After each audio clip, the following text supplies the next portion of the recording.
Nothing in this podcast is meant for medical advice. Please discuss your own healthcare with your healthcare providers. Thank you. Welcome to your B-side, your midlife metamorphosis. I'm your host, Dr. Amy Lindsey. Midlife is not a crisis, it's a catalyst to your best life. Join me each week for a dose of mental, physical, and spiritual health, life, grief, adventure, and opportunity. It's time to flip the record over. Are you a wine connoisseur or an alcoholic? Welcome to your B-side, Midlife Metamorphosis, with me, your host, Dr. Amy Lindsey. So today I want to talk about a phenomenon that tends to happen in midlife, and that is alcoholism. So why midlife? So what happens to a lot of people at this point in their life is that maybe they started out as casual social drinkers when they were younger. Maybe they had a few incidences in their 20s where they drank too much and they did some binge drinking at parties, etc. But in general, they've never identified as an alcoholic. And I'm here to tell you that many people that I have worked with currently and in the past would never consider themselves as having any sort of drinking problem or would never claim themselves as an alcoholic. Yet, when we go through the amount and the rate of consumption, and when we start working on alcohol reduction, it becomes very clear that they might need a bigger intervention and that there is alcoholism going on. So what happens?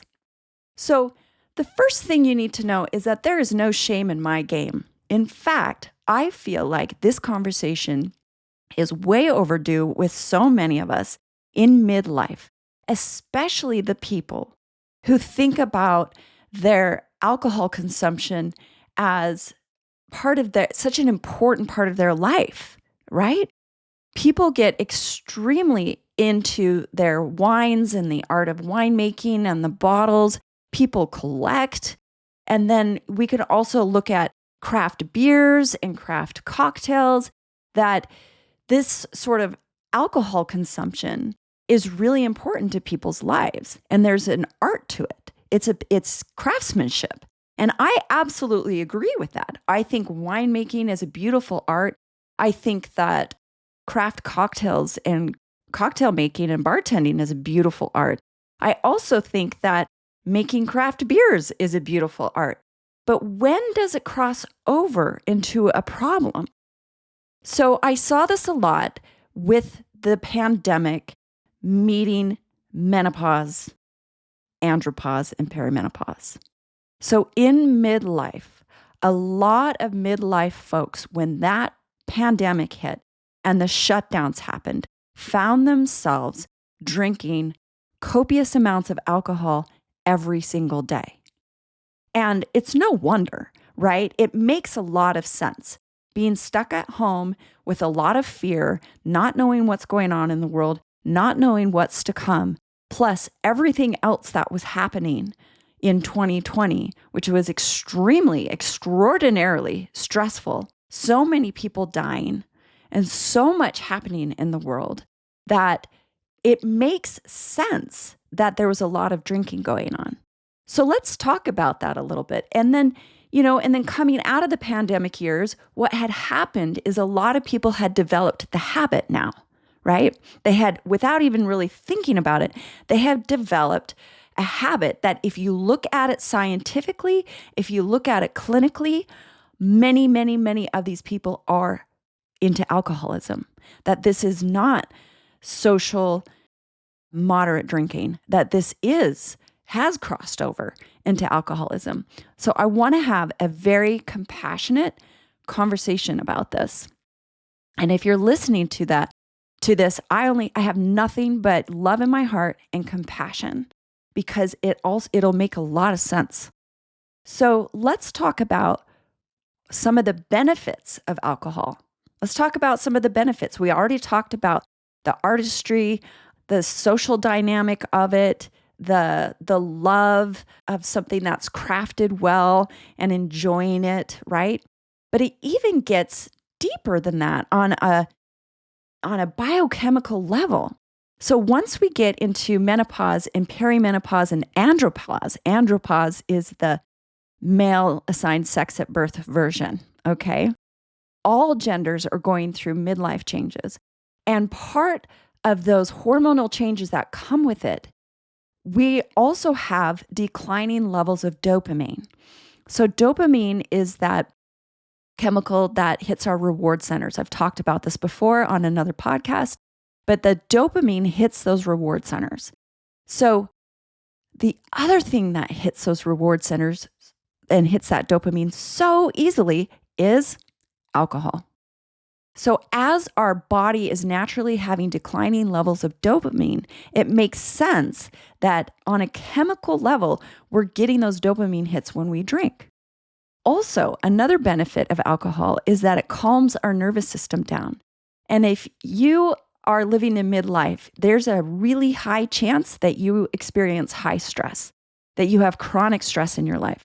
And whether that's coming from relationship changes such as new partnerships or divorces or breakups, whether it comes from having aging parents or parents who are dying or have recently died, or if it comes from if you're raising children and they're now teenagers and or going off to college and it's stressful, working through those kinds of changes.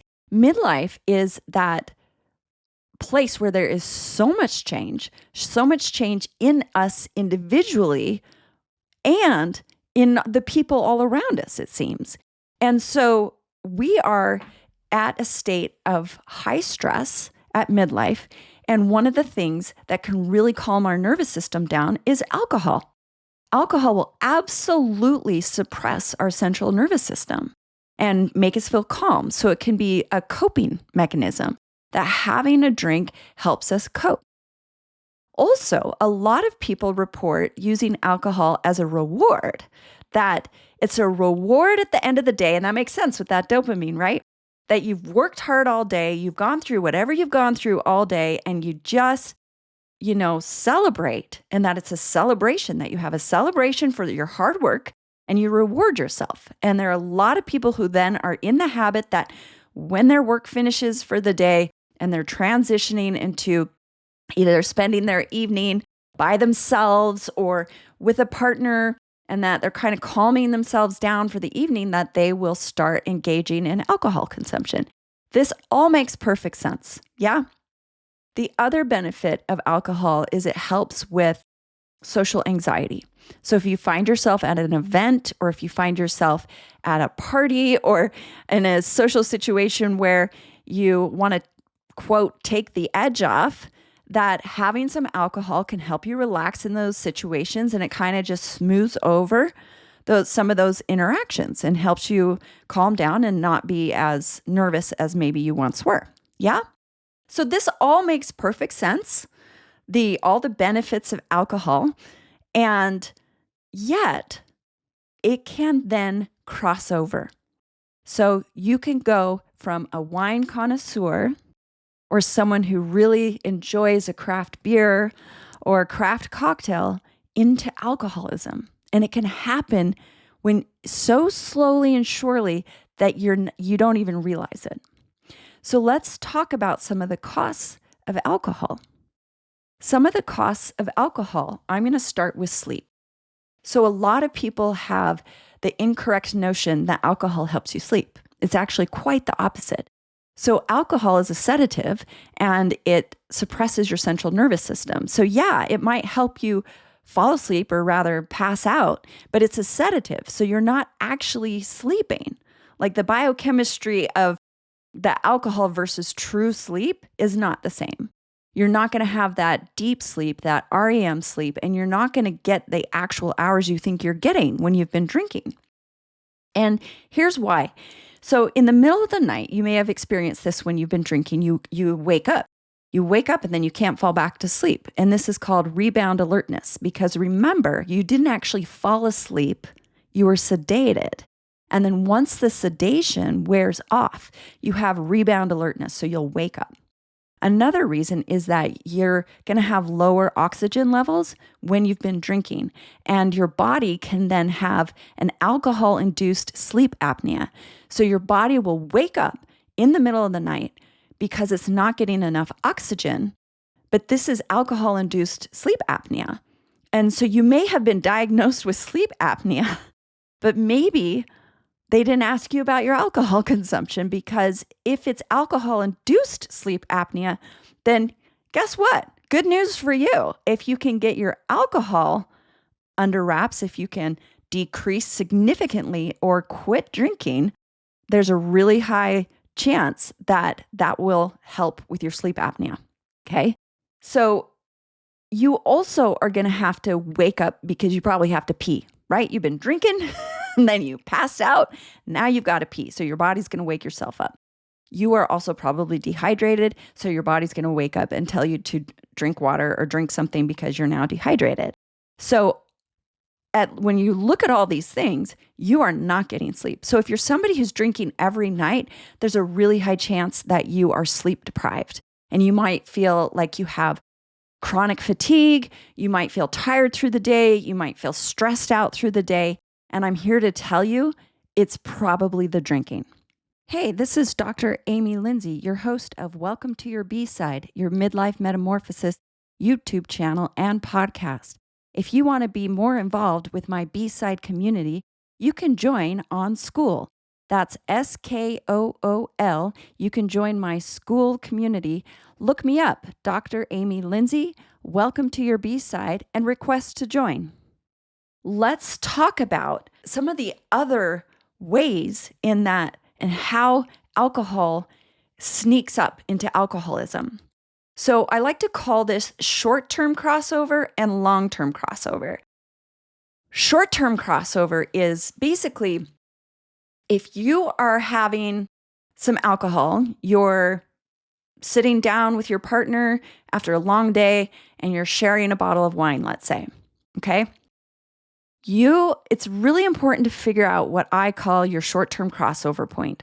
It's short-term just means to a drinking event. So that evening, let's say. Most people can moderate their alcohol under 2 drinks. Most people can moderate their alcohol under 2 drinks. Some people cross over at 2 drinks. Some people cross over at maybe 2.5 drinks. Right? And what do I mean by crossover? Crossover means that you then just keep drinking and you're not thinking about it, right? You open another bottle of wine, you keep pouring yourself another glass. Yeah? And so it's really important here's a tool, slow down and control the rate of consumption. Because there's a very good chance that your body is slowly processing and metabolizing that alcohol. So after the first drink and maybe even the first 2 drinks, the effects of the alcohol haven't quite caught up to you. Why is that? We all have an enzyme, a protein in our body called alcohol dehydrogenase.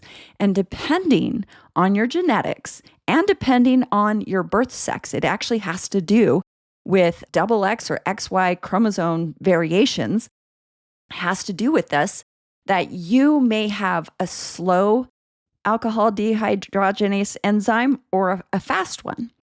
And if you have a slow one, what that does is it takes a while to metabolize the alcohol. So you're not going to feel buzzed or you're not going to feel drunk. And it has to do with time, right? It doesn't have to do with how many drinks, it has to do with time.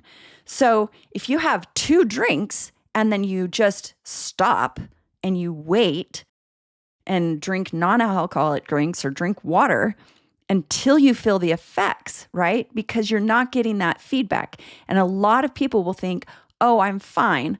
I don't feel drunk. I don't even feel anything. And they keep pouring the wine or the beer or they order another drink, right? And then it's later that it catches up. Yeah. And that would be someone who had a slow enzyme. So I don't want to get too in the weeds of that, but you get the idea. And so your short-term crossover is trying to determine at what point do you cross over into having too much to drink. Okay. Long-term crossover is more about what we talked about in the beginning, is the pandemic, for example, or midlife, for example, where you have enough consecutive drinking events that it's become a habit, where subconsciously you are in such a habit of opening that bottle of wine every night, or pouring those beers every night, or buying them at the grocery store. And one big sign back to, are you a wine connoisseur or an alcoholic, is look at the quality of the alcohol you start to buy. Look at the quality of the alcohol you start to buy.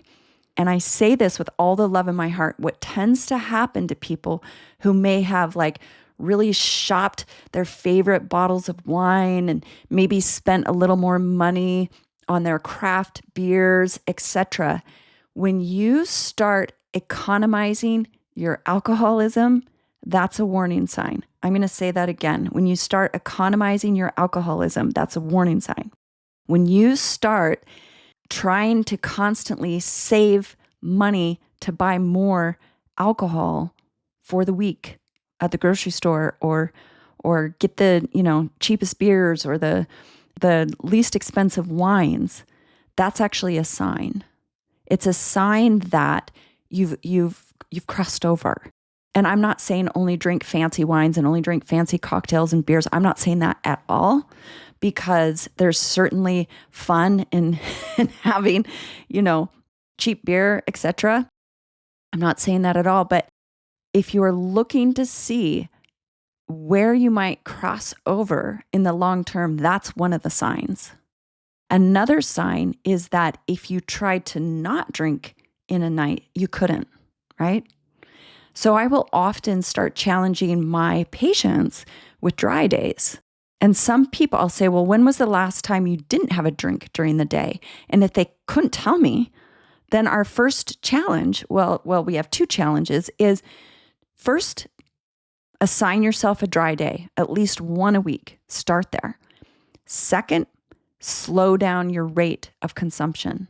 That goes back to not knowing if you have that slow or fast enzyme and how fast you're feeling the effects. And if you're not feeling the effects and you keep drinking, by the time it catches up to you, you've already crossed over and you're going to keep drinking more and more and more. So I'm not here to moralize alcohol. I'm not here to say it's bad and wrong and nobody should do it. But as a doctor and as a scientist, it's something that I see in our culture where we have normalized a certain level of alcoholism. And most of these people that I work with, or that I have worked with in the past, or people that some of my colleagues are working with, and we have these conversations, that most people would not identify as having a drinking problem. They wouldn't identify as having alcoholism, that it has become so normalized to consume a high amount of alcohol in our culture. And I do have to say, I get it. I do have to say that midlife is extremely stressful. I understand. I can see the writing on the wall. Once those hormone changes start and that dopamine drops, it's very, very easy to drink a lot. And so I'm just going to leave you with this. Consider if your alcohol consumption is still a nice, like, little reward you give yourself. Maybe it's a celebration. Maybe it's something you do a couple days a week and that you really enjoy a nice glass of wine or a nice beer, or you really look forward to it and enjoy it. Or ask yourself if it's become a habit, a coping mechanism, or that you are looking to buy the cheapest, most affordable alcohol so that you can keep up the rate at which you're drinking to have it fit in your budget. Look there, check in on yourself, give yourself some grace, because like I said, there's so many benefits to drinking, and that includes calming our nervous system down. And I think that's why so many people in midlife cross over from, social drinkers to actually having some alcoholism. And then I would say seek help. I offer a DIY course. It's called Moderate Love, Mindful Drinking and You. And often a lot of people will take that course and they have success in reducing their alcohol and going back and backing themselves out of that alcoholism and going back to sort of that mild to moderate drinking that they used to have. And then some people, it becomes a tool that helps you understand if you need a bigger intervention. This is Dr. Amy Lindsey with Welcome to Your B-Side, Your Midlife Metamorphosis. And I will post some links along with this episode about where you can find my Moderate Love, Mindful Drinking and You course, and if you can get yourself some support. Have a great week. This has been another episode of Welcome to Your B-Side, Your Midlife Metamorphosis with Dr. Amy Lindsey. Be sure to follow along and subscribe wherever you get your podcasts. See you next time.